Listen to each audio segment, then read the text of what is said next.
Hey guys, I am KD and you are watching KD Study Point। साथियों, आज के session में 1 year BEd के बारे में कंप्लीट इंफॉर्मेशन जानेंगे। तो अब शुरू होगा ये सारी चीज़ें डिटेल से जानेंगे, क्योंकि आप सभी लोग 1 ईयर बीएड के बारे में काफ़ी लंबे समय से पूछते आ रहे हो। और वैसे मैंने इस पर एक आध वीडियो पहले भी बनाई थी कुछ महीनों पहले। तो फिर से एक बार फिर से ये टॉपिक आप सभी के सम्मुख आ रखा है। डिटेल से इसमें जानेंगे कौन लोग एलिजिबल होंगे, कितने सेमेस्टर का ये होगा, कितनी अटेंडेंस चाहिए, उसके बाद आप क्या कर पाओगे, क्या फ़ायदे हैं, क्या चीज़ें हैं। ठीक है, डिटेल से जानेंगे। और ये ऑफिशियल ड्राफ्ट है एनसीटीई का, जो एनईपी, उसके अंतर्गत इसमें क्या क्या चीज़ें हैं वो सारी चीज़ें जानेंगे। देखिए, जो जनरली आस्क्ड क्वेश्चन है, frequently asked question regarding this, ये है 1 ईयर बीएड कब शुरू होगा। सबसे महत्वपूर्ण, देखिए कब से पहले हमें ये जानना है कि ये है क्या, ताकि हम उसको परस्यू कर पाए अगर वो शुरू होता है तो। दूसरा, कौन लोग एलिजिबल होंगे। उसके बाद इसका क्या निहितार्थ है, यानी कि ये जब आप पूरा कर लोगे उसके बाद आप क्या चीज़ कर सकते हो। सबसे पहले तो ये देखते हैं कि इसकी ज़रूरत क्यों पड़ी। आप सभी लोग जानते हैं कि धीरे धीरे हम एनईपी 20 की ओर अग्रसर हो रहे हैं। इसका जो कंप्लीट इम्प्लीमेंटेशन है वो 29-30 तक हो जाएगा। तो धीरे धीरे स्टेप वाइज ये काम हो रहा है। ठीक, 2 ईयर के वीयर के संबंध में अगर आपको कुछ भी जानकारी जाननी है तो आप चैनल पर जाइएगा। मैं आपको चैनल दिखा देता हूँ, यहाँ पर अलग अलग वीडियोस हैं। कल परसों ही मैंने एक वीडियो अपलोड कर रखी है जहाँ पर मैंने 2 ईयर बीएड सारी चीज़ें डिटेल से बात कर रखी हैं, कब फॉर्म आते हैं, कैसे तैयारी करनी है, उसको देखिएगा। बाकी अगर आप चैनल से जुड़ना चाहते हैं, यहाँ पर आपको Uttarakhand BEd CTET teaching regarding ANM GNM सारी इन्फॉर्मेशन दी जाती है। चलिए शुरू करते हैं। यहाँ पर प्लेलिस्ट वगैरह भी सारी चीज़ें आपको मिलेंगी। अब आते हैं अपने मेन मुद्दे पर।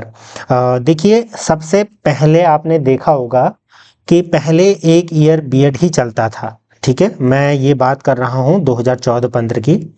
तो पहले 1 ईयर बीएड ही चलता था, उसके बाद दोबारा से 2 ईयर बीएड 1 ईयर की जगह लाया गया। ठीक है, 15-16 के बाद 2 ईयर बीएड चलने लगा। एंड देन फिर से जैसे ही ये एनईपी 20 आई तो ये कवायद शुरू हुई कि 1 ईयर बीएड फिर से इम्प्लीमेंट किया जाए। अब इसको लाने का क्या मकसद था वो हम आगे इसमें जानेंगे।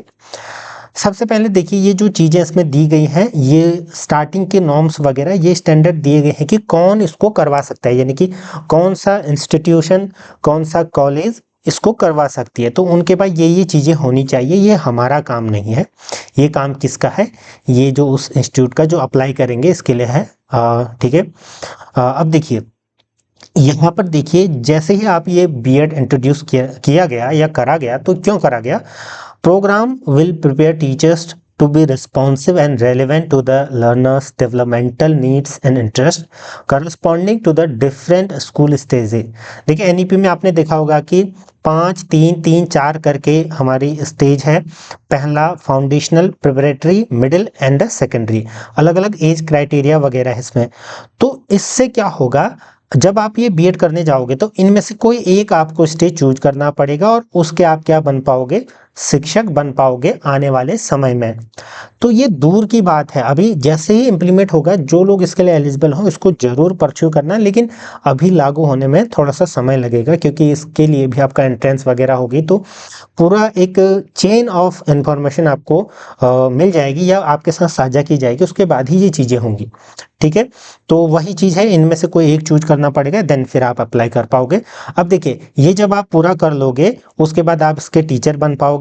दूसरा, जो भी ये पूरा कर लेंगे वो एमएड के लिए भी एलिजिबल हो जाएंगे, यानी कि फिर आप एमएड यानी कि मास्टर्स डिग्री इन एजुकेशन भी आप यहाँ पर कर पाओगे। ठीक, ये सारी चीज़ें आपको ध्यान में रखनी है। ये पार आईडी वगैरह जो रिपोर्ट है, परफॉर्मेंस अप्रेजल रिपोर्ट जिसको कहते हैं, वो तो सब इंस्टीट्यूट वगैरह के लिए। देखिए यहाँ पर ये एलिजिबिलिटी टू अप्लाई है, ये अलग चीज़ है। ये इसलिए है कि कौन सा इंस्टीट्यूशन या कौन सा कॉलेज इसके लिए अप्लाई कर सकता है उस चीज़ के लिए, यानी कि जो लोग ये बीएड करा रहे हैं, आईटेप वगैरह ये सारी चीज़ें, वो भी अप्लाई कर सकते हैं, और जो एग्जिस्टिंग 2 ईयर करवा रहे हैं वो भी कर सकते हैं। तो ये इंस्टीट्यूट की बात है, उसको हम छोड़ देते हैं। अब मेन देखिए ये कब होगा ड्यूरेशन। तो देखिए जो फर्स्ट ईयर प्रोग्राम है, इसका 1 ईयर प्रोग्राम है, उसमें क्या होगा, 2 सेमेस्टर होंगे। 2 सेमेस्टर के साथ आपका जो स्कूल इंटर्नशिप भी होगी, field based experiences, practice learning होगी, और ये सारी चीज़ें आपको यहाँ पर करनी होंगी। अब मान लीजिए कई लोग फिर ये टोटल पूरा 1 साल का बीएड है, इसको कब पूरा कर सकते हैं। मान लीजिए किसी कारणवश आप किसी सेमेस्टर में फेल हो जाते हैं या एग्जाम नहीं दे पाते, ये सारी चीज़ें हैं, तो फिर आप मैक्सिमम 2 साल के पीरियड में इसको पूरा कर पाओगे। ठीक है, ये चीज़ आपको ध्यान में रखनी है। जैसे 2 ईयर बीएड के लिए 3 साल था, तो वैसे ही अब इसमें क्या होगा, हर सेमेस्टर में एटलीस्ट 96 डेज होंगे, जिसमें आपके सेमेस्टर एग्जामिनेशन है उनको छोड़ करके। ठीक है, फिर उसके बाद इसमें देखिए 40 hours to be spread over 1 week, ये चीज़ है। साथ में देखिए 80% आपकी अटेंडेंस होनी चाहिए ऑल कोर्स में, और 90% जब आपका फील्ड बेस्ड एक्सपीरियंसेस होंगी या स्कूल इंटर्नशिप होगी, तो ये चीज़ ध्यान में रखना। अब यहाँ पर कैसे कितने लोगों को लिया जाएगा, तो 50 student. The basic unit shall comprise maximum of 50 student, जैसे अभी भी चल रहा है 50-55 चलता है, तो वही चीज़ आपको यहाँ पर देखनी है, 50 स्टूडेंट का लिया जाएगा। एंड देन फिर उसके बाद इनमें से कोई एक आपको ऑप्ट करना पड़ेगा, यानी कि कोई एक चुनना पड़ेगा।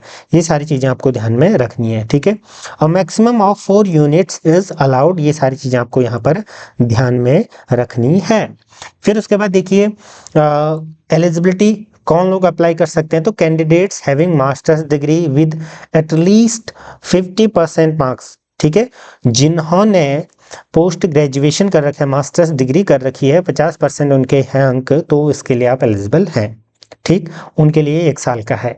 फिर आता है candidates having a 4 year undergraduate course degree in specialised subject, यानी कि जिन्होंने 4 ईयर वाला अंडर ग्रेजुएट कोर्स कर रखा है वो भी एलिजिबल होंगे, 50% मार्क्स आपका है। फिर अन्य को देखिए, जैसे कास्ट वाइज यहाँ पर रिलैक्सेशन दिया जाता है, तो वो यहाँ पर मिलते रहेगा इस हिसाब से, जैसा कि एप्लीकेबल होगा एडमिनिस्ट्रेशन के द्वारा। ठीक है, तो आपको एक आइडिया लग गया कि कौन अप्लाई कर सकता है ये सारी चीज़ें। अब देखिए प्रोसेस क्या होगा। प्रोसेस के लिए देखिए एनटीए आपका एक एग्ज़ाम करवाएगी, एंट्रेंस एग्ज़ाम, एनटीए। तो अब आपके मन में ये सवाल आ रहा होगा कि जब भी इसके फॉर्म आएंगे तो एनटीए की वेबसाइट पर आ जाएंगे, और हमारे चैनल पर भी आपको न्यूज़ दे दी जाएगी, आप चैनल से जुड़ जाइएगा। अगर इस साल आता है, जैसा कि पिछले साल से चल रहा है कि 2026 से ये स्टार्ट होगा, अगर ये इस साल आएगा तो अप्रैल तक आपको इसका फॉर्म देखने को मिल जाएगा। मई जून में आपको इसके एग्ज़ाम भी देखने को मिल जाएंगे। ठीक, एंट्रेंस की मैं बात कर रहा हूँ। और अगर नहीं आता इस साल भी, तो फिर आप 2 ईयर बीएड ही परस्यू कीजिएगा। लेकिन अगर ये आ जाता है तो जिन्होंने पीजी कर रखा है वो इसको जरूर करें, क्योंकि इससे फायदा है इन फ्यूचर भी, और सारी चीज़ें आपका 1 वर्ष में बीएड पूरा हो जाएगा। ठीक, एनटीए करवाएगा, जिसमें आपका सब्जेक्ट एंड एप्टीट्यूड टेस्ट पूछा जाएगा। तो ये तो जब नोटिस आएगा उसमें पता लगेगा कि कितने क्वेश्चन होंगे, क्या एग्जाम पैटर्न रहेगा, क्या लेवल रहेगा, पहली बार होगा वैसे भी। ठीक है, जैसे आईटेप का आप देखते हो, आईटेप का भी जो एंट्रेंस एग्जाम है वो अलग से होता है। तो इसी टाइप से आप इसको पूरा समझिए। करिकुलम वगैरह सारी चीज़ें यहाँ पर दी गई हैं। अगर आप इसको डिटेल में पढ़ना चाहते हैं, ये सारी स्टाफ के लिए है कि कितने स्टाफ होने चाहिए, कौन है, क्या है चीज़ें। ठीक है, ये सारी चीज़ें आपको यहाँ पर ध्यान में रखनी है। तो कुल मिलाकर के आपको क्या पता लगा कि ये किन के लिए है, कब है, और क्या चीज़ें हैं। और मोटा मोटा मैंने आपको बता दिया कि आप चैनल से जुड़िएगा, और अगर आप 2 ईयर बीएड ही करना चाहते हैं तो भी आप चैनल से जुड़ जाइएगा। उसके संबंध में क्लासेस सारी चीज़ें आपको बता दी जाएंगी, मैंने बता दिया। अगर आप मेंबरशिप के थ्रू मुझसे पूछना चाहते हैं सब्जेक्ट कॉम्बिनेशन के रिगार्डिंग, किसी के रिगार्डिंग भी, तो आप 59 से ऊपर की मेंबरशिप लेकर के सीधे मुझसे कॉल या फिर मैसेज कर सकते हैं, आपको मेरा नंबर दिख जाएगा। अब यहाँ पर देखिए एमएड के विषय में भी है, ये है bachelors of education programme, 1 year के लिए है, फिर मास्टर्स के लिए भी। तो ये सारे नॉर्म्स यहाँ पर आप पढ़ सकते हैं। ठीक, मैंने आपको बता दिया कि मोस्ट प्रोबेबली अगर इस साल से ये शुरू होता है, जैसा कि पिछले 1 साल से लगातार चल रहा है, आप न्यूज़पेपर कटिंग हर जगह इसको देख रहे होंगे थ्रू आउट द ईयर, तो अगर ऐसा होता है तो आपको यही करना चाहिए। आई रिकमेंड, अगर पीजी आपने कर रखा है, और अगर नहीं आता है तो फिर आपको 2 ईयर कर लेना चाहिए, क्योंकि फिर वही अगर अगले साल से स्टार्ट होगा एंड देन फिर ये खींचते हुए चला जाएगा, लेकिन मोस्ट प्रोबेबली इस साल ये शुरू हो जाएगा। हर जगह इम्प्लीमेंट होगा या नहीं ये जरूरी नहीं है, ठीक है। वो सारी चीजें पार जो रिपोर्ट है वो सारी चीजों के बाद ही ये डिसाइड होगा कि कौन इसको करवा सकता है, उसको ये मिलेगा ना कि यहाँ पर ये बीएड परस्यू आप कर सकते हैं, अलाउ किया जाएगा। तो ये चीजें हैं। बाकी चैनल्स पर नए हैं तो जुड़े रहें। सीटेट यूटेट सारी जानकारी अगर जानना चाहते हैं कि कैसे कम पड़े सीटेट यूटेट एग्जाम पास कर सकते हैं, कुछ चीजें आपको ध्यान में रखनी होती हैं, तो आप पर्सनली कांटेक्ट कर सकते हैं मेंबरशिप के थ्रू। जुड़े रहें, हमारे ग्रुपों वगैरह से आप जुड़ सकते हैं। धन्यवाद।